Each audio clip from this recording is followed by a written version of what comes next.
Hi guys, ಎಲ್ರಿಗೂ ನಮಸ್ಕಾರ. ಇವತ್ತಿನ ಈ ಒಂದು ವಿಡಿಯೋದಲ್ಲಿ 2023-24ನೇ ಸಾಲಿನ ದ್ವಿತೀಯ PUC ಶಿಕ್ಷಣಶಾಸ್ತ್ರ ವಿಭಾಗದ ನೀಲನಕ್ಷೆ ವಿಶ್ಲೇಷಣೆ ಮಾಡೋಣ. ಈ ಒಂದು ಒಟ್ಟು 10 ಘಟಕಗಳನ್ನು ಈ ಒಂದು ಶಿಕ್ಷಣಶಾಸ್ತ್ರ ವಿಷಯ ಒಳಗೊಂಡಿದೆ.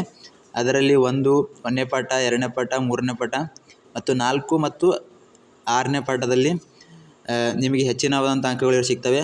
10ನೇ ಪಾಠದಲ್ಲಿ ಒಂದು ಗ್ರಾಫ್ ಇರುತ್ತೆ, 10 ಮಾರ್ಕ್ಸಿಂದು ಒಂದು ಲೆಕ್ಕ ಇರುತ್ತೆ ಮತ್ತು ಒಂದು 5 ಮಾರ್ಕ್ಸಿಂದು ಒಂದು ಗ್ರಾಫ್ ಇರುತ್ತೆ.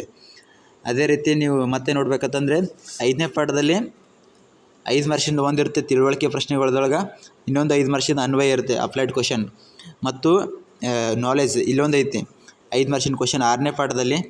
ಅದೇ ರೀತಿ 7ನೇ ಪಾಠದಲ್ಲಿ 5 ಮಾರ್ಕ್ಸಿನ ಒಂದಿರುತ್ತೆ ಮತ್ತು 8ನೇ ಪಾಠದಲ್ಲಿ ಒಂದಿರುತ್ತೆ.